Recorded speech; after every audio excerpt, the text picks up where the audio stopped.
Salut à tous et bienvenue pour ce nouveau numéro du fauteuil, cette édition du dimanche qui vous est notamment présentée, vous le savez, par Unibet, site de Paris en ligne et partenaire très proche de Touchdown Actu, contributeur particulier de Touchdown Actu, pour vous accompagner, donc sachant qu'Alain Mattei aujourd'hui est du côté du Hard Rock Café, moi-même donc Grégory Richard et Lucas Vola qui me fait l'amitié d'être là. Salut Lucas. Salut. Et donc on est là aujourd'hui Lucas pour parler de cette 5e semaine de saison régulière.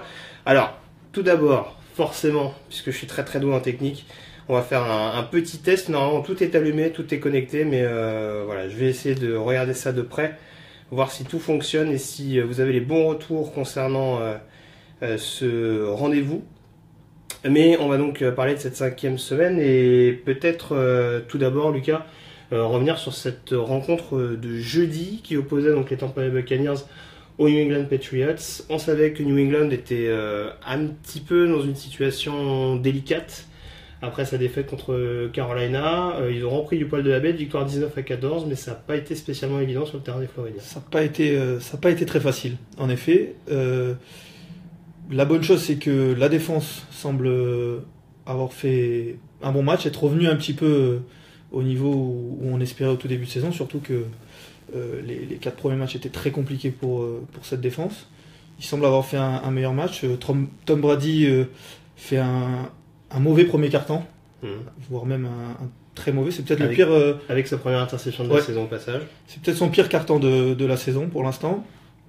Il revient bien, après il fait un deuxième et un troisième quart-temps très bon. Et bon, ils peuvent aussi remercier le kicker de Tampa Bay quand même, qui met pas les Buccaneers dans la meilleure des situations, qui loupe pas mal de field goal faciles en plus. Ouais, on va croire que c'est une malédiction du côté de Tampa. Je pense. On rappelle qu'ils ont cuté Roberto Aguayo au début de la saison, joueur qui avait été drafté au 2e tour de la draft l'année passée et qui a jamais donné vraiment satisfaction au coaching staff des Bucks. Et là, en l'occurrence, c'est Nick Folk, nouveau joueur signé, qui loupe 3 field goals. Ça s'annonce un petit peu compliqué pour Tampa Bay, dans une division en plus qui est quand même assez relevée. C'est ça. Si en plus de ça, même en faisant un match sans être exceptionnel, Winston donne la possibilité à son kicker de faire gagner le match et que le kicker n'arrive pas à concrétiser, il me semble il manque un extra point aussi. Ça devient compliqué, surtout contre les Patriots, même si on l'a dit, la défense n'est pas au top en ce moment, mais s'il donne la possibilité de gagner à son kicker et que ça ne fonctionne pas, ça va devenir compliqué, surtout à domicile. Il est resté sur une belle série, je pense que c'était 6 victoires d'affilée à domicile pour Tampa. Bon, c'est un coup d'arrêt pour Tampa. Pour les Patriots, c'est pas mal, c'est un peu mieux que la semaine dernière, quoi, comme on disait, surtout au moins, tu le disais un petit peu depuis le début, mais c'est sûr que là, au moins, bizarrement, quand on prend pas plus de 30 points au fil d'une rencontre, on est sûr plus ou moins sûr de la gagner. Ça n'a pas été simple, mais on est plus ou moins sûr de le faire. Ça devient plus facile, en effet. Surtout que, voilà, on a vu que début de match, la défense a été bonne et ça a donné confiance. On a vu à un moment les Patriots qui ont punté alors qu'ils étaient plus ou moins en capacité de kicker. On sait que la semaine dernière contre Carolina, le kicker avait mis un field goal de 58 yards, quelque chose comme ça. Il devait être à la même distance, ils ont punté. Ça prouve que Belichick avait confiance en sa défense. Et il a eu raison. Voilà, la confiance revient un petit peu sur la défense. Il faudra voir sur les prochains matchs. Et puis surtout, il faut dire qu'ils avaient joué des équipes, Carolina, qui n'avaient pas fait un super début de saison, mais qui la semaine dernière s'était remis à courir avec Cam Newton et qui avait donné beaucoup de points. Houston avant, on le voit, qui en attaque. Qui commence à se mettre en marche offensivement. Ouais. Voilà, New Orleans avant, même s'ils n'avaient pas pris énormément de points. Donc ils avaient joué contre des belles attaques. Là, celle de Tampa Bay était pas forcément excellente, mais c'était censé être une belle opposition. Et puis ils ont réussi à les contenir. Comme tu dis, quand on encaisse moins de 30 points, ça facilite la tâche, surtout quand on a Tom Brady, quoi. C'est sûr. Et puis j'essaie de voir, au prochain match des Pats, c'est à l'extérieur sur le terrain des Jets. Alors on attend de voir un petit peu ce que va faire New York aujourd'hui avec ce déplacement du côté de Cleveland, où on ne sait pas trop si c'est une bonne, une mauvaise chose de se déplacer chez les Browns actuellement, sachant que Cleveland n'a toujours pas la moindre victoire cette saison. Mais a priori, ça peut permettre enfin aux Pats de se mettre dans le coup et d'enchaîner avec des confrontations intra-division. ce sera pas plus mal pour eux. Oui, surtout que voilà, avant ce match, on commençait à se poser des questions. Est-ce que la division va être pour les Patriots cette année? Bon, c'est un petit peu provocateur, mais bon, les Bills sont pas mal en ce moment. 2-2 pour les Jets, un bilan 2-2. Les Jets sont très bons à domicile. Je pense que leurs 2 victoires c'est à domicile. Donc bon, on va voir là à l'extérieur. Leurs 2 victoires sont à l'extérieur, leurs 2 défaites sont à l'extérieur. Donc on va voir à l'extérieur là, à Cleveland comme tu l'as dit aujourd'hui. Et puis à domicile contre les Pats. En revanche, les Pats à l'extérieur, il me semble qu'ils ont plus perdu depuis pas la saison dernière, la saison d'avant. Ouais, bah c'est vrai que ce qui est encore plus étonnant, c'est ça, c'est qu'il y a 2 défaites cette saison pour New England, les 2 à la maison contre Kansas City et Carolina, donc c'est vrai que c'est un élément quand même qui va être à rectifier, mais tu le dis bien, sur les 2 matchs qu'ils ont joué à l'extérieur, le précédent déplacement c'était à New Orleans, si je ne me trompe pas. C'était pas un duel hyper simple et pourtant ils sont allés gagner là-bas, donc voilà. Mais on rappelle que c'est difficile d'établir une hiérarchie depuis le début de la saison. On voit que New England a battu New Orleans, que New Orleans a battu Carolina, et que Carolina a gagné à New England. Donc compliqué pour les parieurs. Comme on disait, très compliqué pour les parieurs. Exactement, on verra sur les codes tout à l'heure, mais on va avoir un petit peu de challenge pour se mouiller sur les pronostics d'aujourd'hui. Je ne vous ai pas oublié sur le chat. On a entamé sur la rencontre de jeudi en attendant que je puisse me connecter correctement. J'en profite d'ailleurs pour dire bonjour à tout le monde, à notre camarade Loïc Goyet d'ailleurs qui est présent, et puis également alors beaucoup de fans d'Ohio State apparemment. J'ai craqué, mais j'ai trouvé que ça à ma décharge, hein. Je ne suis pas fan des Buckeyes, je préfère préciser de suite. Qu'est-ce qu'on a de présent? Salut à Sébastien notamment qui est avec nous, Mathieu qui nous précise que déjà la semaine dernière Nick Folk avait raté un extra point et un field goal. Donc voilà, petite série négative pour le kicker des Buccaneers. Et tac. Une question de Sébastien justement qui nous demande d'où viennent tous ces field goals ratés depuis 3 saisons et ça manque de formation chez les jeunes. Je sais pas si tu as un avis là-dessus, mais je sais pas, peut-être la pression qui augmente, il y a de plus en plus ou alors peut-être parce qu'il y a de plus en plus de matchs serrés. J'ai l'impression qu'il y a de plus en plus de matchs serrés et du coup une pression qui augmente de plus en plus sur les kickers, des field goals qui viennent de plus en plus importants. C'est plus simplement, on n'a pas réussi à marquer un touchdown, on se contente d'un field goal, on essaye de mettre 3 points parce que c'est important. Voilà, après, j'ai pas forcément un avis défini là-dessus, mais c'est peut-être ça, en tout cas. Après, pour te rejoindre, c'est vrai qu'on a vraiment cette sensation de plus en plus d'avoir des kickers Kleenex. C'est-à-dire que vraiment, et en l'occurrence, Aguayo en est l'exemple frappant. Alors certes, il mettait aucun field goal, mais je veux dire, quand on a investi un 2e tour de draft et qu'on se fait lourder au bout d'un an, on se dit que pour des joueurs dont l'investissement a été beaucoup moins important, quasiment sur un match, ils peuvent se faire cutter. On a vu le kicker coréen, par exemple, des Los Angeles Chargers qui s'est fait cutter cette semaine, alors que c'était censé être la nouvelle pépite, le joueur qui était la révélation du côté de Los Angeles. En 3 à 4 semaines, il a déjà été évincé, donc ça me paraît quand même un petit peu compliqué pour lui. Surtout et puis on parlait d'Aguayo, investir un 2e tour de draft c'est une chose, se tromper c'en est une autre, mais le couper c'est vraiment ça. On dit à tout le monde voilà, on s'est trompé, on assume cette erreur. Il faut vraiment que le kicker on ait envie de le faire partir, quoi. Il faut vraiment qu'on ait envie de le couper pour montrer à tout le monde, ça montre à tout le monde qu'on s'est trompé, quoi. Parce que se tromper c'est une chose, mais l'avouer publiquement, ouais. Parce que on savait qu'en plus utiliser un 2e tour pour un kicker, ce kicker allait être regardé, cette équipe allait être regardée sur ce point-là. Donc le couper, comme je dis, c'était vraiment avouer son erreur publiquement. Et s'ils l'ont fait, c'est vraiment comme tu dis, c'est que ils voulaient que ce kicker soit plus là et prendre quelqu'un d'autre. Et bien là, c'est Nick Folk. Maintenant, peut-être que s'il fait un mauvais match la semaine prochaine, ou peut-être que dans la semaine ils vont le couper. Enfin, on sait pas, mais en tout cas, c'est comme tu dis, il y a du turnover sur les kickers et puis ça rajoute de la pression sur eux. C'est-à-dire qu'on sait que maintenant, peut-être qu'on fait 2 matchs, on passe à côté sur 2 matchs ou sur un match, on peut être coupé. Ça rajoute de la pression pour un kicker. C'est clair. Et puis j'insiste toujours là-dessus, mais c'est vrai que faut pas s'arrêter que sur le rôle du kicker. Il y a aussi le long snapper, le holder, et c'est vrai que c'est pas toujours des conditions hyper agréables.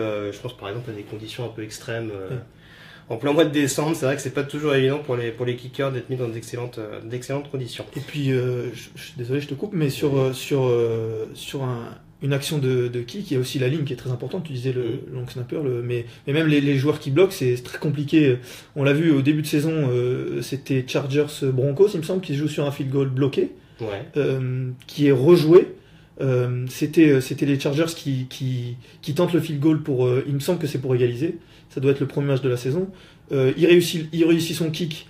Le coach de Denver avait pris un temps mort juste avant pour casser son rythme, donc il doit retenter et il est bloqué par une erreur de sa ligne. C'est un des D-line de Denver qui raconte ça, qui dit que voilà, sur le premier field goal marqué mais qui ne compte pas, il sent qu'il peut ouvrir une brèche à un de ses coéquipiers. Il le dit à son coéquipier, voilà, je vais t'ouvrir une brèche, je vais le bloquer. C'est exactement ce qui s'est passé. C'est peut-être la légende, mais en tout cas voilà, c'était pour dire que la ligne a aussi un rôle très important pour ses kicks, et il y a la pression. Voilà, c'est une action de jeu qui devient de plus en plus importante. On a l'impression en tout cas qui devient de plus en plus déterminante sur les matchs. Bien sûr. Et puis ça s'est vu également il n'y a pas si longtemps que ça avec le Chicago-Pittsburgh et le malheureux ou l'idiot, ça dépend comment on place le curseur, Marcus Cooper. Je te laisse choisir. Voilà, qui avait vendangé ce retour de coup de pied bloqué, mais oui, c'est vrai que en effet, il y a beaucoup de paramètres qui forcément rendent ces phases de jeu un petit peu délicates. Alors j'essaie de voir un petit peu vos questions. Alors une question d'Anto notamment qui nous demande ce qu'on pense des Ravens. Deux bons premiers matchs surtout en défense, c'est les deux derniers assez catastrophiques. On rappelle qu'ils avaient perdu lourdement du côté de Londres face à Jacksonville, et la semaine dernière également face à Pittsburgh. On a la sensation qu'ils ont beaucoup de mal à commencer leur match, puisque je crois que c'est Axel qui le soulignait notamment lors du Power Ranking. Ils sont à peu près 35-0 je crois sur les deux premières mi-temps cumulées, donc c'est vrai que c'est un petit peu compliqué pour eux. J'essaie de retrouver leur adversaire du jour, c'est Auckland à l'extérieur. Il y a ce match où a priori Derek Carr ne devrait pas être présent. Est-ce que tu penses que ça ira mieux quand même pour eux, ou t'es pas particulièrement optimiste? Je suis pas particulièrement optimiste. Ça rend le match en plus sans Derek Carr un peu moins intéressant. J'ai l'impression que la ligne des Ravens, la ligne offensive des Ravens est vraiment pas au niveau. Et quand on a Joe Flacco qui n'est pas à son meilleur niveau non plus, ou en tout cas qui est pas assez bon pour combler ses lacunes, il est constamment sous pression. Alors on a vu que cette année ils essayent de beaucoup plus courir pour justement enlever un peu de pression, mais ça marche pas de manière constante, et puis après quand on encaisse des points et qu'en défense, voilà, les deux premiers matchs de la saison ils ont réussi à les gagner grâce à leur défense. Si après on commence à encaisser des points, surtout en première mi-temps, la course on est obligé de jouer à la passe, et à la passe, la protection à la passe est difficile. Donc je suis pas particulièrement optimiste, non. Je suis pas particulièrement optimiste pour Baltimore.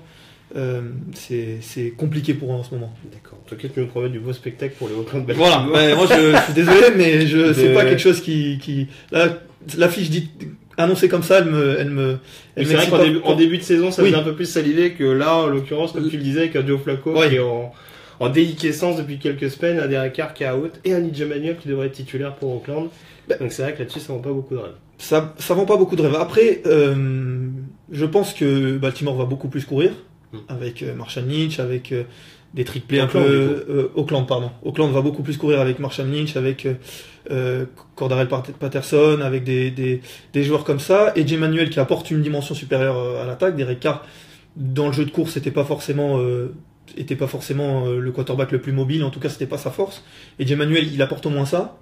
Peut-être que sur son premier match entier, il peut créer une surprise, en tout cas que les équipes n'organisent pas leur plan de jeu sur un quarterback qui est très mobile, les read options, voilà, tout ce genre de choses, des lancers en mouvement. Sur le premier match, c'est pas ce qui m'inquiète le plus. C'est peut-être sur la durée. Sur la durée, ça peut être compliqué pour Auckland si EJ Manuel est obligé de faire 4, 5, 6 matchs, je sais pas, Derek Carr, combien de temps? Faudra que je retrouve cette info là. Si vous l'avez sur le chat, n'hésitez pas. Alors j'ai cru voir 2 à 4 semaines. Si c'était pour Mariota, ça je suis sûr. Derek Carr, j'ai un doute sur la disponibilité. Je sais qu'il joue pas ce match-là. C'est possible peut-être qu'il revienne contre les Chargers, mais j'en suis pas sûr et certain. Si vous l'avez, n'hésitez pas à nous transmettre l'info. Alors oui, alors c'est certaines personnes qui nous rejoignent en cours de route. Alors, je te représente donc Lucas Vola, rédacteur sur le site Touchdown Actu, qu'on peut retrouver notamment pour des articles sur les previews. C'est ça. Moi, je suis en charge des previews. toutes les fins de semaine, jeudi, vendredi. Voilà, et puis un bonjour également à Safi qui nous précise que c'est 2 à 6 semaines a priori pour Derek Carr. Voilà, si c'est 2 semaines, ça peut le faire. Si c'est 6, oui, ça peut être beaucoup plus compliqué. Et tu parlais de Mariota, juste petite anecdote bizarre, c'est 2 quarterbacks qui se blessent le même jour à chaque fois. Oui, exactement, on se rappelle l'année dernière pour le dernier match de la saison, il me semble, de la saison régulière. Là, pareil pour dimanche. Voilà, c'était juste l'anecdote un peu bizarre que je voulais raconter. C'est ça. Ils ont dû avoir une connaissance commune, qui est une poupée vaudou ou quelque chose comme ça, on ne saura jamais.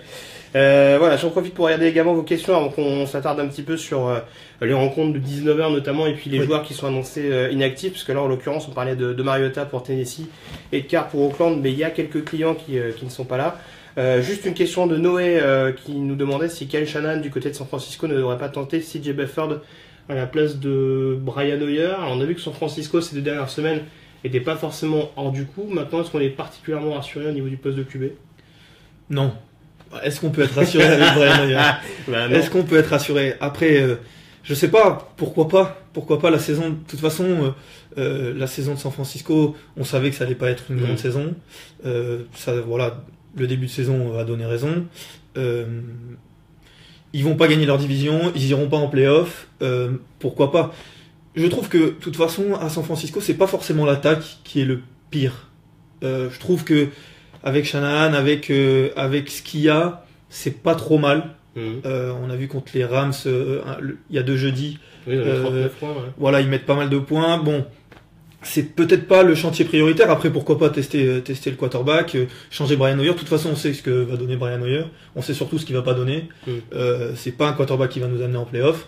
Donc, pourquoi pas. Après, et encore, je te coupe, mais il a de la chance d'avoir Carlos Hyde qui fait quand même un bon début de saison. Voilà, et Carlos Hyde. Je pense que Shanahan en attaque fait avec ce qu'il a. Il fallait pas s'attendre à ce qu'il fasse ce qu'il a fait avec Atlanta. Il fait avec ce qu'il a et c'est pas trop mal. C'est pas exceptionnel, mais c'est pas trop mal.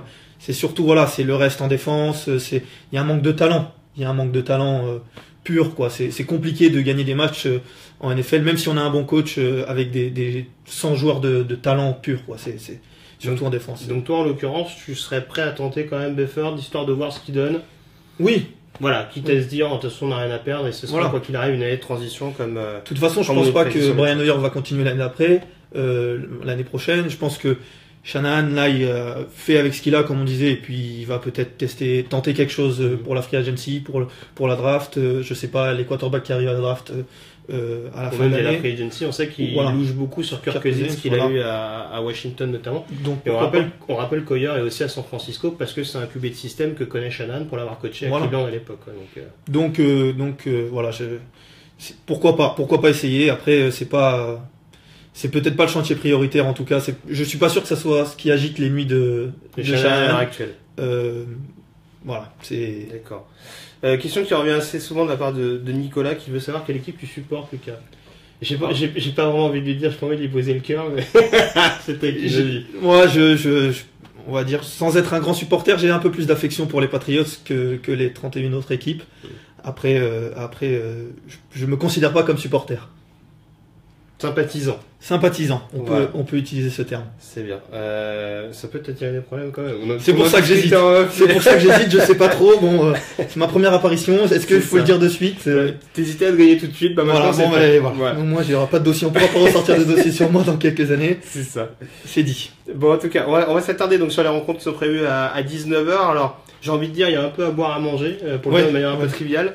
Mais c'est vrai qu'on va peut-être commencer par les rencontres les plus intéressantes sur le papier, notamment ce Détroit Carolina. Ouais. On va en parler avec Carolina notamment qui a réussi un coup de force la semaine dernière du côté de Foxborough. Déplacement du côté de Détroit. Alors on voit que les deux équipes offensivement, alors Carolina commence à se trouver, Détroit carbure quand même pas mal depuis le début de la saison. Tu penses que ça peut scorer pas mal sur cette rencontre-là? On a vu une bonne défense des Lions aussi la semaine dernière. Minnesota. Et c'est d'ailleurs la défense qui les a fait gagner la semaine dernière. Parce que j'ai l'impression que Matt Stafford redescend un peu de son nuage. On l'a vu commencer très fort. Et là, la semaine dernière, j'ai plus le score en tête, mais c'est un score bas avec une défense qui marque des points. Je sais pas si il faut s'attendre à beaucoup de points. Je ne sais pas s'il faut s'attendre à un 33-30 comme les Panthers avaient fait contre les Patriots la semaine dernière. Je mettrais plus une pièce sur Carolina parce que j'ai l'impression qu'ils ont décidé de revenir au système qui avait fait leur succès, c'est-à-dire faire courir Cam Newton et pas le faire courir simplement quand il est embêté ou quand le jeu est pas bon. C'est vraiment appeler des jeux de course pour Cam Newton. On sait que au début de la saison ils essayaient de le conserver un peu plus parce qu'on disait qu'il pourrait pas forcément tenir toute sa carrière avec un jeu aussi exigeant physiquement. Il y avait McCaffrey qui était arrivé, on disait que il pourrait faire. McCaffrey, pas exceptionnel depuis le début de la saison. C'est un bon joueur, mais c'est pas forcément un très bon coureur pour l'instant, en tout cas. Dans le jeu de passe et tout, j'ai l'impression qu'il fait pas mal de bien, mais dans le jeu de course, il m'a pas encore extasié. Mais la semaine dernière, ils ont décidé de refaire courir un peu Cam Newton, et c'est ce qui a embêté entre autres les Patriots. Parce qu'il y a beaucoup de choses qui embêtent les Patriots sur les forces en ce moment. Mais donc, il faut s'attendre, je pense, à voir Cam Newton recourir, alors peut-être pas autant qu'il le faisait, mais à le voir recourir, à voir remarquer des touchdowns à la course. Et ça peut apporter des points. Du côté de Détroit, je sais pas, je suis plus mitigé. Là, on reparle de ligne offensive, mais la ligne offensive de Détroit est pas exceptionnelle, voire mauvaise. On rappelle qu'ils ont toujours l'absence de... C'est Tyler Decker, je crois, qui est absent pendant quelques semaines encore. Et ça fait beaucoup de mal à Matt Stafford, qui est constamment mis sous pression. La ligne défensive de Carolina est quand même pas mal du tout. C'est peut-être une des meilleures de la ligue. Donc voilà, j'ai peur pour Détroit, même à domicile. Et j'ai un doute, je me demande si ce ne sera pas le premier match de Jarius Byrd avec Carolina, parce qu'il me semble qu'il a été signé il y a peu de temps pour remplacer Kurt Coleman, s'est blessé. Alors je sais plus s'il avait signé la semaine dernière avant un match contre les Pats ou cette semaine, mais en tout cas, Jarius Byrd qui devrait être en action du côté de Carolina. Alors juste la liste des joueurs inactifs. Alors du côté de Détroit, on a quand même l'absence de Kenny Golladay, le troisième receveur rookie qui était pas mal en vue depuis quelques semaines. Paul Warrilow, linebacker également, middle linebacker remplaçant notamment de Jarrad Davis.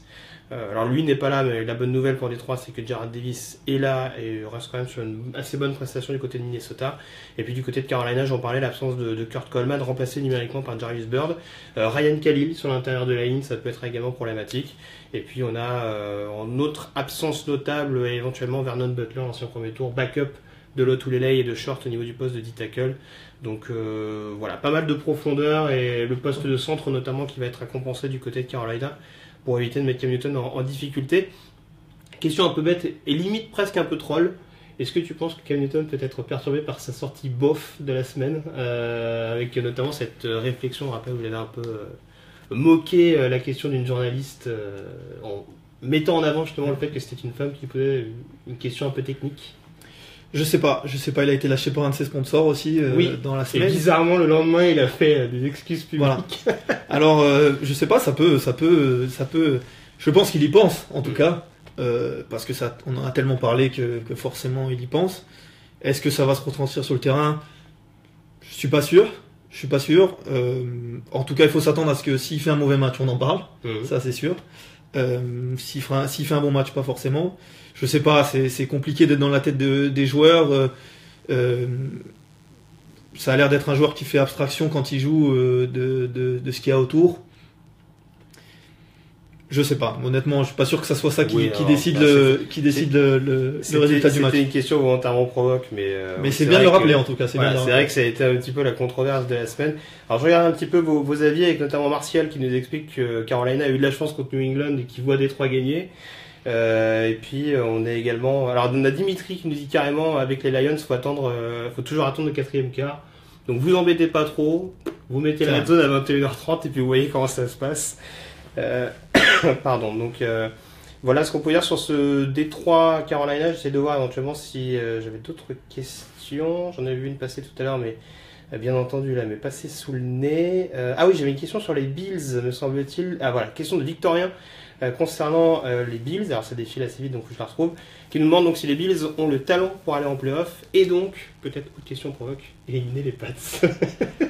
Alors, s'ils vont en playoff, ça ne veut pas forcément dire qu'ils éliminent les Pats. Non. Je pense qu'ils peuvent aller en playoff. Je pense qu'ils peuvent faire deux équipes en playoff dans cette division.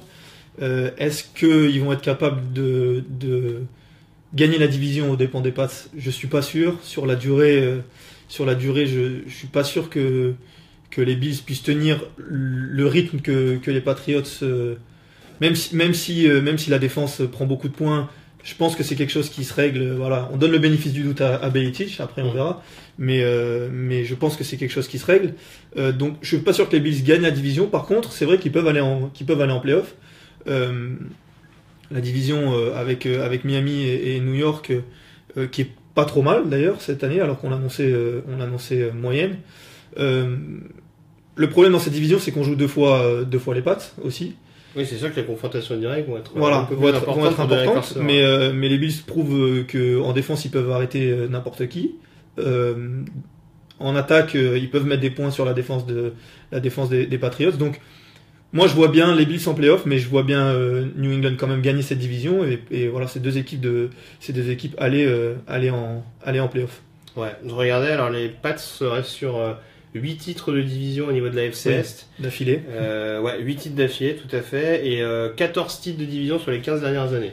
Voilà, c'est compliqué de détrôner les Patriots parce que voilà, sur la durée d'une saison, même s'il y a des années qui ont été un peu moins bonnes, ou s'il y a eu la défense en ce moment, sur la durée d'une saison, ça reste quand même les plus réguliers, et du coup c'est compliqué de passer devant eux. Mais après, on a vu pas mal d'équipes de cette division aller en playoff. L'année dernière, Miami va en playoff, alors que je me trompe pas qu'ils sont dans cette division. Oui, tout à fait. Donc les Jets à un moment aller en playoff. Donc c'est pas impossible de ne pas gagner la division et d'aller en playoff, même avec les Patriots dans cette division. Ouais, et juste pour compléter, parce que je donnais les stats sur le fait que les Pats avaient été 14 fois en playoff sur les 15 dernières éditions. La dernière fois avaient remporté la division 14 fois sur les 15 dernières saisons. La dernière fois que c'était pas le cas, c'était en 2008. C'était Miami qui l'avait gagné cette année-là, avec notamment le retour de la Wildcat. Et c'était l'année où Tom Brady était blessé. Donc voilà, c'est aussi à contextualiser. Et ça n'avait pas empêché les Pats d'aller en playoff, même si je sais plus contre qui ils étaient tombés cette année-là. Mais bon, voilà, c'est sûr que c'est quand même pas évident c'est pas évident de détrôner les Pats au niveau de cette AFC. En revanche, je pense que les confrontations Bills-Pats vont être intéressantes. Parce que les Bills sont très bien coachés. Avec le talent qu'ils ont, je pense qu'ils maximisent leur talent le plus possible. Donc franchement, c'est en tout cas des matchs qui vont être intéressants. D'accord. Oui, parce que c'est sûr que ils sont performants depuis ces dernières semaines, et puis surtout il faut rappeler qu'il leur manque leur tackle titulaire Cordy Glenn, leur tackle côté aveugle, ce qui est pas quand même une mince perte en l'occurrence, alors que Glenn devrait être de retour. Alors je sais plus si c'est officiellement. Tiens, on va en profiter pour bifurquer sur le Bengals Bills. Donc on parle c'est plutôt à boire ou à manger. Buffalo. Je pense que c'est pas une mauvaise confrontation. En l'occurrence, on a une équipe de Buffalo qui tourne pas mal avec un dernier succès sur le terrain d'Atlanta, et puis Cincinnati qui commence enfin à carburer offensivement. Ça peut nous donner des choses intéressantes. Alors je vais juste donner la liste des joueurs inactifs avant qu'on donne un petit peu notre point de vue là-dessus. Alors du côté de Buffalo par exemple, on a l'absence de Ramon Humber, l'outside linebacker titulaire, Jordan Matthews arrivé par le biais d'un trade pendant l'intersaison et qui fera défaut en tant que cible de Tyrod Taylor, et puis E.J. Gaines également, tant qu'on parle de joueurs qui sont arrivés pendant l'intersaison. Poste de cornerback, c'est une absence qui est pas négligeable. John Miller également au poste de garde, un titulaire, mais voilà, a priori donc le retour de Cordy Glenn au sein de cette escouade, donc ce serait pas impossible qu'on décale peut-être Dion Dawkins en garde ou ce genre de choses. Et puis du côté de Cincinnati, alors ça va mieux offensivement, mais il y a quand même quelques absents. John Ross et Tyler Eifert notamment. C'est ce qui va faire mal, je pense. Ouais, c'est connu d'avance, mais ça peut être problématique pour Andy Dalton. On sait que Tyler Eifert, c'est un joueur qui comme on dit, qui dicte les match-ups, qui met à mal la défense adverse. Là, on voit que en plus Buffalo a une très bonne défense en ce moment. Sans un joueur comme ça qui pose des problèmes, ça va être compliqué pour Cincinnati. Je crois que le seul touchdown à la passe qu'a concédé Buffalo, c'était la semaine dernière contre Atlanta, si je me trompe pas. Ça doit être le seul de l'année. Donc c'est dur de marquer sur la défense de Buffalo. Tu disais que Cincinnati allait un peu mieux, c'est vrai. J'attends toujours cette connexion AJ Green Andy Dalton, parce que pour l'instant elle va un peu mieux, mais elle n'est pas encore elle est pas encore à un hyper niveau productif comme on l'a connu par le passé, tout à fait. Voilà, c'est peut-être la clé. C'est peut-être la clé de ce match. S'ils arrivent à faire exploser la défense de Buffalo avec cette connexion et l'absence de Tyler Eifert, donc cette connexion va être d'autant plus importante. Pourquoi pas. Après, voilà, maintenant le bénéfice du doute revient à Buffalo qui enchaîne les bonnes performances et qui arrive à maîtriser n'importe quelle attaque. Donc, je vois pas qu'est-ce qui ferait que l'attaque de Cincinnati fasse mieux que celle d'Atlanta la semaine dernière. Donc, à voir.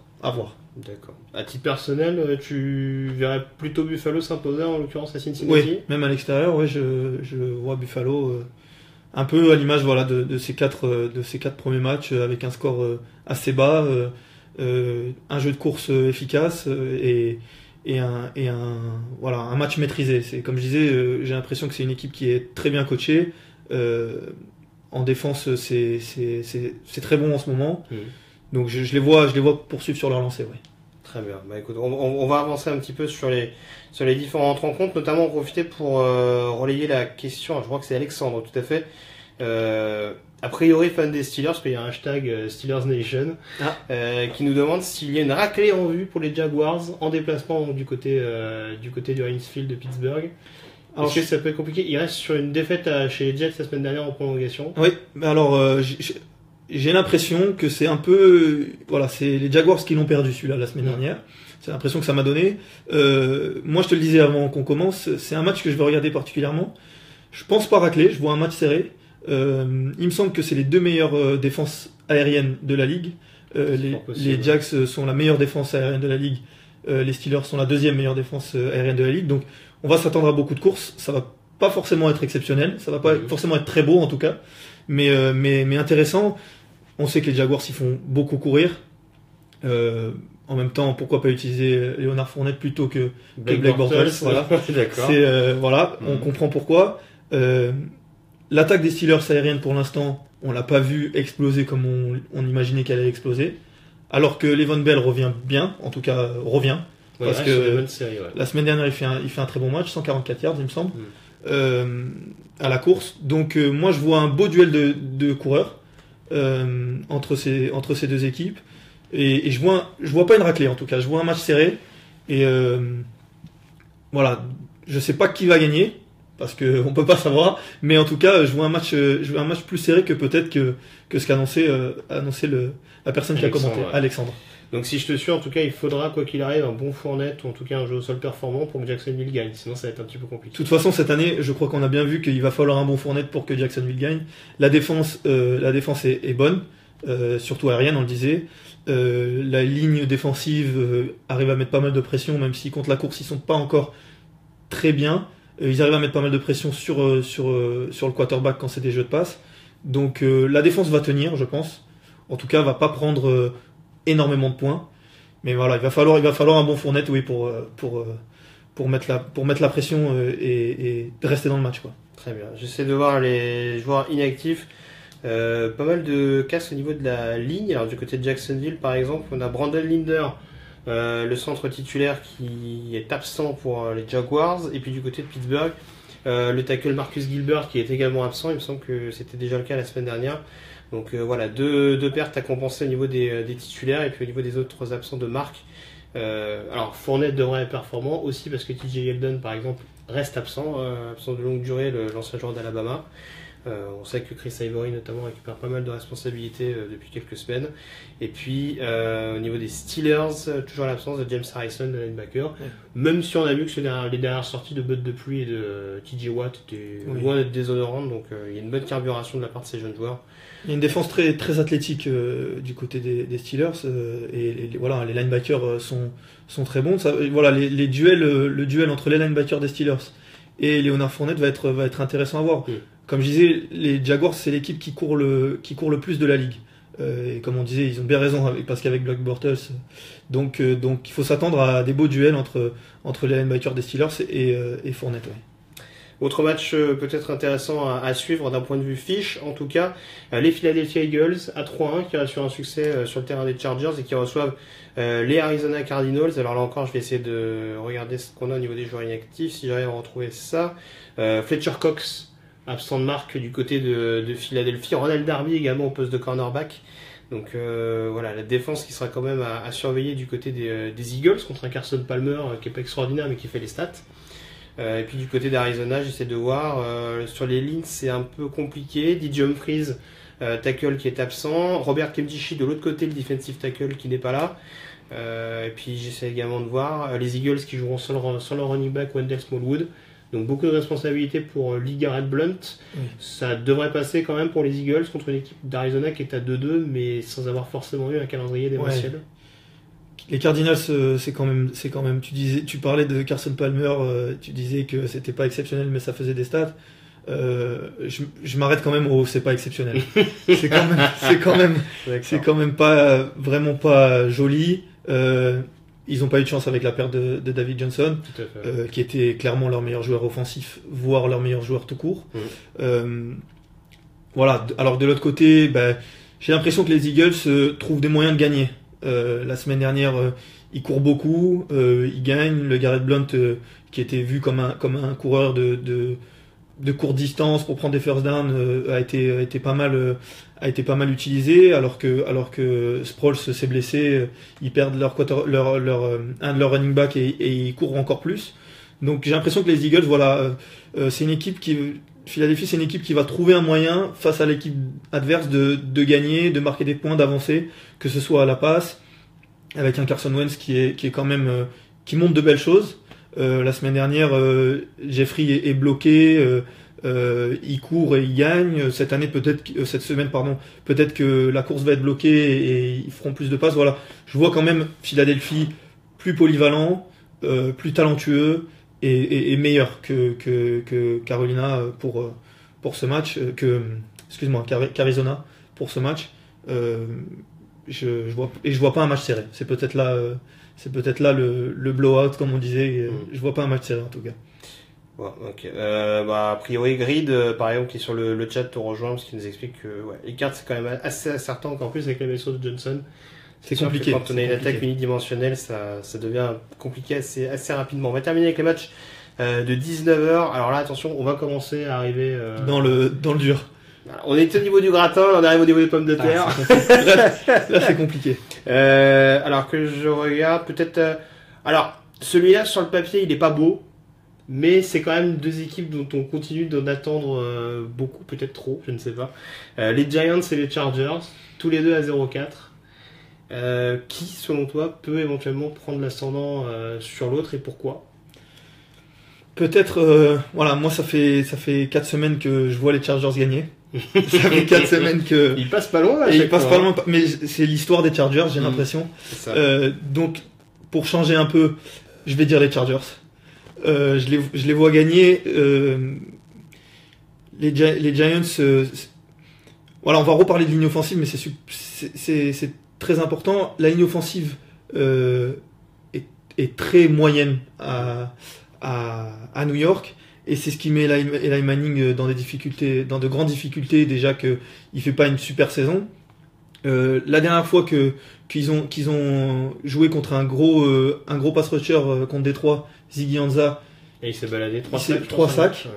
Cette semaine en face, il y a Joey Bosa et Melvin Ingram. Si on peut accorder au moins une chose aux Chargers, c'est leur pass rush avec ces deux joueurs-là.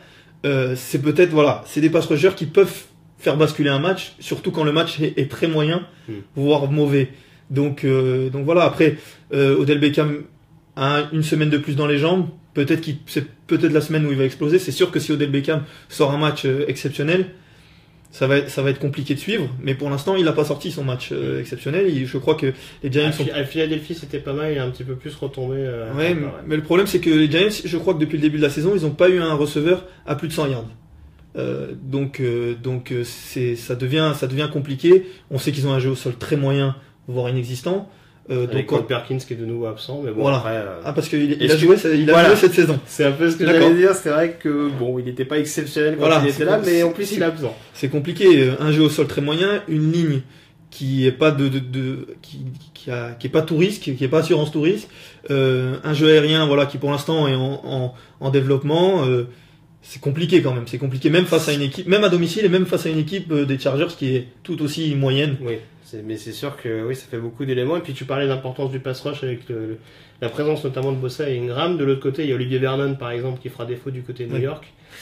Et même si la O-line des Chargers est pas extraordinaire par rapport à celle des Giants, il y a quand même peut-être plus de possibilités de protéger Philip Rivers. Peut-être surveiller également les petites bêtises de Rivers, parce que Manning Rivers, c'est un peu le même combat depuis le début de la saison. Il y a beaucoup de turnover. Et puis l'état de forme de Melvin Gordon, parce que mine de rien, il joue au niveau du backfield offensif de Los Angeles. Et c'est pas pour ça qu'il est très productif et ses soucis de santé l'aident pas trop non plus. Je cache pas que voilà, c'est le problème avec les Chargers. Moi, c'est à chaque fois je vois un gros match de Gordon et une victoire des Chargers. Bon, pour l'instant, c'est pas encore ce qui se passe. Pourquoi pas cette semaine. C'est le match pour en tout cas. Pourquoi pas la semaine prochaine, parce qu'on avait une news passer cet après-midi, donc avec l'éventuel retour de Mike Williams la semaine prochaine contre Oakland, le receveur, premier tour de draft en avril dernier, et joueur très attendu qui avait eu des pépins physiques au cours de la pré-saison, donc son retour est attendu du côté de Los Angeles, que là il commence à y en avoir grand besoin.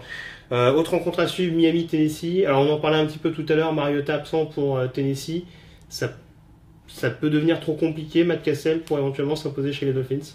Non, pas cette semaine, je pense pas. Je vois déjà combien de points? Parce que d'un côté on a Tennessee qui a Cassel au poste de QB, on a Miami qui a pas mis un seul touchdown sur les deux dernières rencontres. Miami, non voilà, je vois Tennessee s'en sortir cette semaine. Miami, on se demande qu'est-ce qui se passe à Miami. L'année dernière ils font une superbe série pour arriver en playoff. En gagnant beaucoup de matchs sur la fin de saison, en s'appuyant sur le jeu au sol. Cette année, ils perdent leur quarterback titulaire, ils récupèrent Jay Cutler et ils courent moins. Où est Jay Ajayi? On ne sait pas.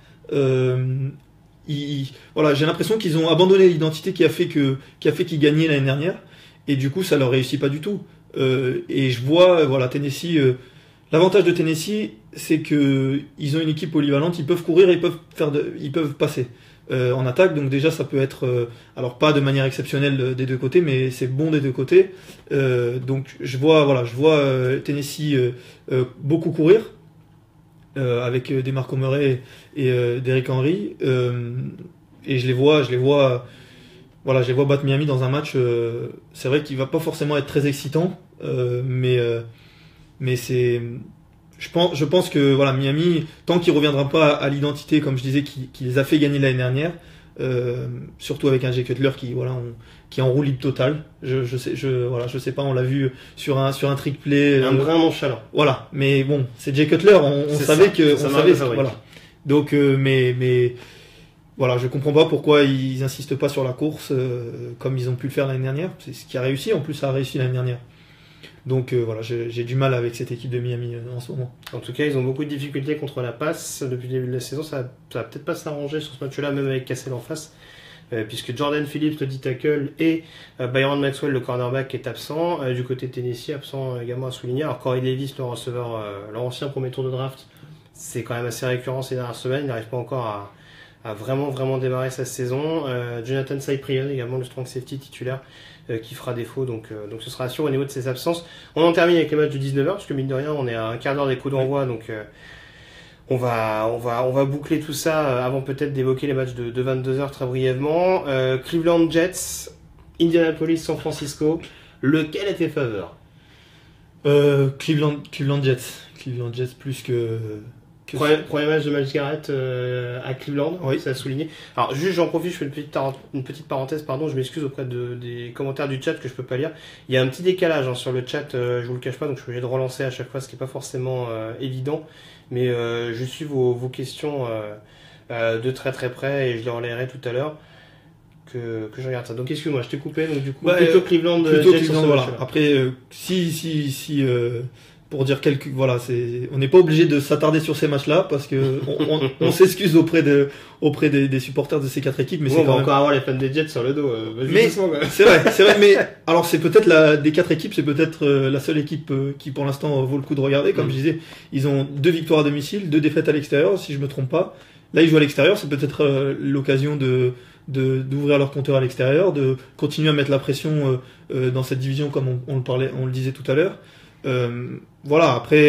Après ça reste quand même pas des matchs exceptionnel. Ce 49ers Colts est quand même va être difficile à regarder, je pense. Toujours l'absence d'Andrew Luck également du côté d'Indianapolis. Voilà. Après, il me semble que leur fiche est à 1-3. Andrew Luck devrait revenir la semaine prochaine peut-être. S'il s'impose ce week-end, revenir à 2-3, ça laisse Andrew Luck dans une position de pourquoi pas aller récupérer cette division au dernier moment. Tennessee est un petit peu en galère. Houston marche bien, mais bon, est-ce que Deshaun Watson va pas taper sur le mur rookie, comme on dit, le rookie wall. Voilà. Si Andrew Luck revient la semaine prochaine et que les Colts gagnent cette semaine, ça peut tout relancer dans la NFC Sud. En tout cas, ça peut donner une chance aux Colts qui, pour l'instant, en l'état actuel, à 1-3 sans Andrew Luck, n'en ont pas du tout. Très bien. Bon, en tout cas, donc Niners qui gagnent à Indianapolis, c'est possible quand même pour toi? Malgré ce que tu viens d'évoquer, on se projetait un peu sur la semaine prochaine. Là, ce match-là, ça peut être compliqué avec Jacoby Brissett quand même. Ça va être compliqué par la force des choses, mais je pense que ça va passer contre les Niners, comme on le disait, qui sont pas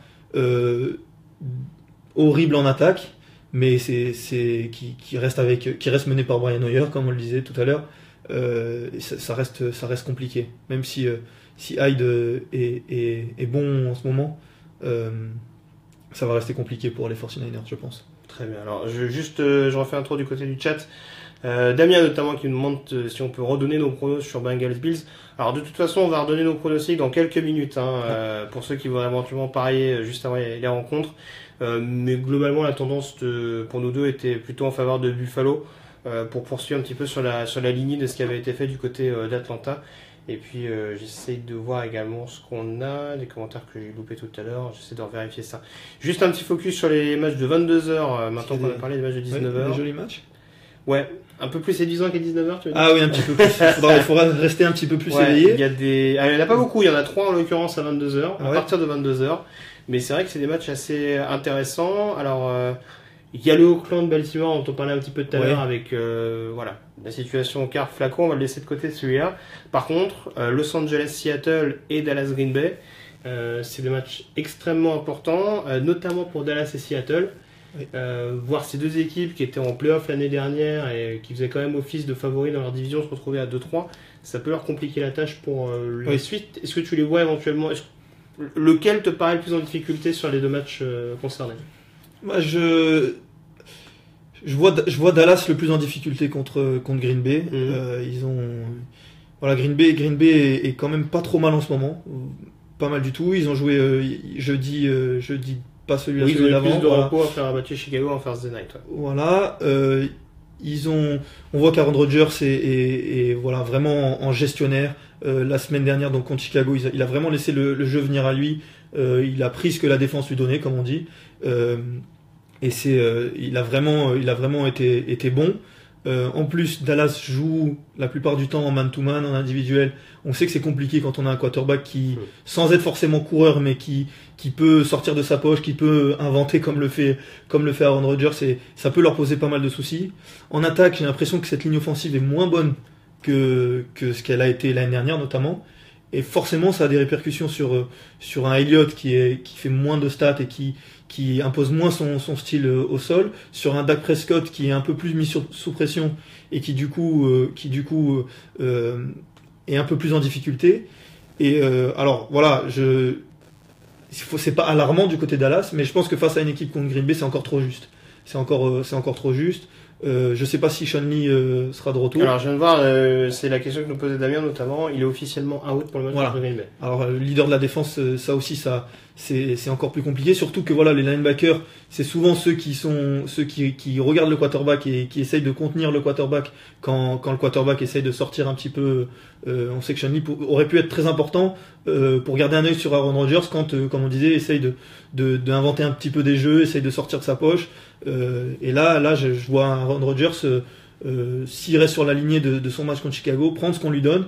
Et j'ai peur que la défense lui donne pas mal de choses. Alors après, je crois qu'il y a des blessés aussi du côté de Green Bay. Ty Montgomery s'est blessé, je suis pas sûr qu'il. J'ai plus la liste sous les yeux, je vais essayer de te retrouver ça. Mais il me semble qu'il est pas disponible. Il s'est blessé. il s'est blessé. Je sais pas si Adams va jouer. Donc voilà. Mais en tout cas, je vois quand même Dallas en difficulté. Et comme tu dis, être à 2-3 dans cette division, c'est pas forcément un cadeau. Oui, c'est sûr. Ouais. Puis Seattle est vraiment en danger du côté de Los Angeles. On va essayer de faire vite parce que justement, il faudra faire les cotes. En danger, pas forcément. Seattle, quand ils sont dos au mur, ils sont souvent bons. Après, à l'extérieur en septembre, à l'extérieur en début de saison, ils sont rarement performants. Mais je les vois, pourquoi pas. Hein. On commence à parler de plus en plus des Rams. Ça peut attiser un petit peu l'ego. On sait que l'ego à Seattle est pas mal développé. C'est ce qui les a fait aller là où ce qu'ils ont fait. Enfin, c'est ce qui les a fait gagner des matchs ces dernières années. Donc pourquoi pas dire bon, les mecs de notre division, c'est quand même nous depuis quelques années. Vous venez d'arriver. Calmez-vous. Voilà. Ça peut finir comme ça. Voilà. Et puis les deux derniers matchs également à vous rappeler. Alors on aura le temps d'y revenir un peu plus tard, mais le match de cette nuit donc avec la seule équipe invaincue restante de cette NFL, donc Kansas City qui sera en déplacement à Houston, déplacement périlleux. On en parlait un petit peu notamment avec le regain de forme de l'attaque de Houston et un Deshaun Watson qui a été assez performant ces dernières semaines. Et puis de la nuit de lundi à mardi, ce qu'on attendra de suivre avec grand intérêt, c'est la première de Mitch Trubisky, officiellement annoncé titulaire contre Minnesota. Alors on ne sait pas encore si Sam Bradford sera de retour, il est incertain à l'heure actuelle, mais on ne sait pas s'il sera titulaire. Mais avec l'absence de Dalvin Cook, on va voir ce qui va être décidé, mais voilà, ça pourrait se compliquer également pour Minnesota, qui a une fiche de 2-2, donc on pourrait se retrouver avec les Bears et les Vikings à la traîne, on va dire, dans cette NFC Nord. Donc voilà, ce sera à suivre de près. Alors j'essaie de voir éventuellement si on a d'autres questions. Alors du coup, on me demandait les pronos pour Rams Seahawks. Alors moi, j'avoue que j'y vais plutôt sur Los Angeles, mais aussi par rapport à la pénurie de blessures du côté de Seattle. Mais je te rejoins globalement sur le côté égo de Seattle. C'est vrai que ces derniers temps, Seattle chez les Rams, même dans les années où ça allait pas, sous l'ère Jeff Fisher, c'était compliqué. Alors là, forcément, ça va aller mieux du côté de Los Angeles. Ils vont perdre pas l'inverse, voilà. Mais il faudra voir les cotes, mais c'est peut-être pour moi en tout cas, c'est peut-être le petit pari de ce dimanche. Bah écoute, excellente transition. C'est ce qu'on va voir tout de suite. Je t'invite à prendre ton ardoise, Lucas, juste à côté, et on va faire nos petits pronostics pour ceux qui nous regardent et qui veulent éventuellement se lancer sur quelques petites cotes. N'hésitez pas d'ailleurs à nous donner vos pronostics, les pronostics qui vous paraissent un petit peu les plus farfelus, les plus YOLO. Vous savez que c'est une petite habitude. Alors sur les cotes que tu vois, est-ce qu'il y en a une éventuellement qui te parle plus qu'une autre? Je l'ai dit tout à l'heure, Buffalo à l'extérieur à Cincinnati, je vois la cote à 2,15. Ouais. Je me dis que ça peut être quelque chose que je pourrais tenter. Ça peut être quelque chose de tentable. Voilà, Buffalo qui est très bon en défense, comme on le disait. À 2,15, c'est surtout que bon, on le disait la semaine dernière, il y a eu beaucoup de victoires à l'extérieur. La semaine d'avant, il y avait beaucoup de victoires à domicile. Là, il y a beaucoup de victoires à l'extérieur. Pourquoi pas continuer sur une lancée comme ça? Donc les Bills à 2,15 à l'extérieur, pourquoi pas? Très bien. Alors écoute, hop. Alors moi je vais montrer à la caméra. Alors j'espère que c'est bien parce que du coup, changement de décor, changement d'habitude. Une autre équipe à 2,15, une équipe à l'extérieur, en l'occurrence c'était Los Angeles Chargers qui se déplace du côté des Giants. On en parlait tout à l'heure, c'est quand même assez serré, donc voilà, ça peut se jouer entre guillemets sur un coup de dé. Alors voilà, j'essaie de voir si on le voyait bien sur l'ardoise, ce qui est le cas. Donc voilà, je me dis que ça se tente Los Angeles du côté de New York pour éventuellement enfin lancer la saison des Chargers. Même si on le disait, il y a quand même pas mal d'absents. Une deuxième petite cote peut-être avant qu'on termine. Voilà, on reste sur ce qu'on disait tout à l'heure. C'est pas une. Il se peut la montrer à la caméra. Voilà, c'est pas une cote, une grande cote, mais à combiner, ça peut apporter pas mal. 1,85 les Seahawks voilà, je sais pas si on la voit. 1,85 les Seahawks. Il y a un peu de décalage. À Los Angeles. Voilà, j'en parlais tout à l'heure. Moi, je vois bien les Seahawks gagner avec l'ego à Los Angeles, et donc du coup. T'as un peu. C'est bon. Et du coup, bon, voilà, c'est pas une cote exceptionnelle, mais à combiner, ça peut être la cote qui rapporte un peu de sous. Alors, je vais faire ma dernière petite cote. Alors, je sens que je vais me faire des amis. Il y en a des pas mal. Je vois aussi une cote Green Bay à 2 à Dallas. Voilà, on reste sur les victoires à l'extérieur pour moi, mais c'est pas mal. On va essayer de voir si on peut faire un petit YOLO avec les cotes qui, il me semble, ont évolué depuis jeudi. Juste par rapport à ce qu'on évoquait tout à l'heure et la blessure de Derek Carr, un petit pronostic avec les Ravens notamment à 2,05. Alors beaucoup de difficultés du côté de Baltimore. On ne sait pas trop si l'ego va enfin permettre aux Ravens de se relancer dans ce début de saison. Mais voilà, en tout cas une cote intéressante face à un quarterback KJ Manuel qui ne me rassure pas du tout. Et alors je vais essayer de voir une dernière petite chose avant qu'on vous laisse préparer tranquillement ce début de rencontre au niveau de la 5e semaine de saison régulière. Essayer de faire éventuellement un petit YOLO. Alors si on met Buffalo à 2,15, alors Oui, mais écoutez. T'étais chaud sur les Panthers je crois tout à l'heure. Les Panthers, oui. 1,92. 1,92, c'est. Sur le terrain de Détroit. On peut éventuellement voir, ça se tente. Qu'est-ce qu'on avait d'autre? Donc les Chargers que j'ai mis à 2,15. On a. Alors je me fie à ton pronostic sur les Seahawks à 1,85. D'ailleurs que du résultat à l'extérieur. On l'a dit de toute façon, c'est indécis. Alors ça va pas faire plaisir. Je sais plus qui avait mis ça. Je sais plus si c'est. Ah c'est Guillaume. C'est Guillaume qui nous disait qu'il avait mis toutes les équipes à domicile vainqueurs cette semaine. Ah oui. Un peu. C'est osé. C'est osé, mais depuis 2 semaines, tout ce qui est logique ne passe pas. Exactement. Donc moi le conseil que je peux donner, c'est tenter de. Aller contre toute logique. Des choses illogiques et c'est peut-être votre meilleur moyen de gagner. C'est sûr. Donc alors je rajoutais Ravens à 2,05, les Packers à 2,00. Et puis éventuellement, est-ce qu'il y a un Houston contre Kansas City, ça se tente ou est-ce que ça reste trop risqué? Ah moi justement on a peu parlé de ce match, mais je vois bien Houston faire tomber Kansas City pour la première fois de. Bonne défense en tout cas du côté de Houston. On va voir si ça peut réussir à freiner. Oui, en tout cas ces dernières semaines ça va un peu mieux. On sait que la défense a toujours été une valeur sûre. Oui. Faut voir si ça réussit à freiner Kareem Hunt qui est absolument inarrêtable depuis le début de la saison. Donc on met Houston dans le lot à 1,92 et puis on va peut-être se tenter un petit Bears sur la dynamique, blessure de Dalvin Cook, titularisation de Mitch Trubisky. Peut-être qu'à domicile Chicago ça peut devenir un peu foufou. Donc là on a 8 pronostics. Ça va être sympa à noter sur mon ardoise. Alors, je vais vous noter ça. Alors, tac, tac, tac. Je vais tout noter. Hop. Alors, on a donc les Bills. Ça va être noté en tout petit. Vous allez voir quand j'écris bien. On a les Bills, les Panthers. On a les Chargers. Pourquoi j'ai pris autant de matchs? Beaucoup de victoires à l'extérieur. C'est vrai que là, tu vois beaucoup de victoires à l'extérieur, mais c'est vrai que comme on a dit la semaine dernière, il y a eu beaucoup de victoires à l'extérieur, il y a eu beaucoup d'upsets. Pourquoi pas? Il faut tenter. C'est gentil de meubler, Lucas. Tu vas revenir. Ouais, j'essaye.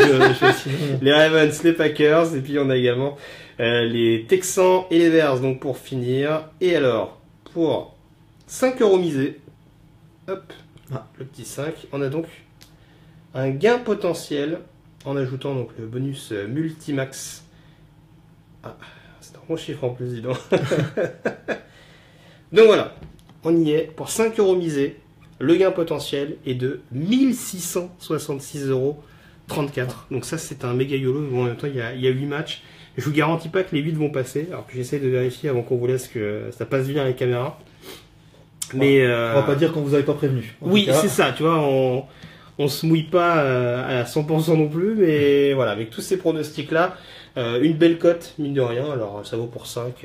Si vous voulez miser 10€, du coup, ça fera le double. 3300, grosso modo, à vue de nez, si je sais compter encore en termes de calcul mental. Donc, voilà en tout cas ce qu'on pouvait dire sur cette 5e semaine de saison régulière. Merci encore, Lucas, d'avoir été en ma compagnie pour ce fauteuil. A priori, vous devriez retrouver Alain dès la semaine prochaine, Alain qu'on salue et qui était du côté du Hard Rock Café en ce dimanche soir. On vous souhaite en tout cas de bons matchs. Tu peux juste aller éteindre peut-être, Lucas, si ça ne t'embête pas derrière. Et puis comme je vous disais, quant à nous on se retrouve très vite, notamment mardi pour le prochain podcast. Merci à tous d'avoir été avec nous en ligne. À très bientôt, salut.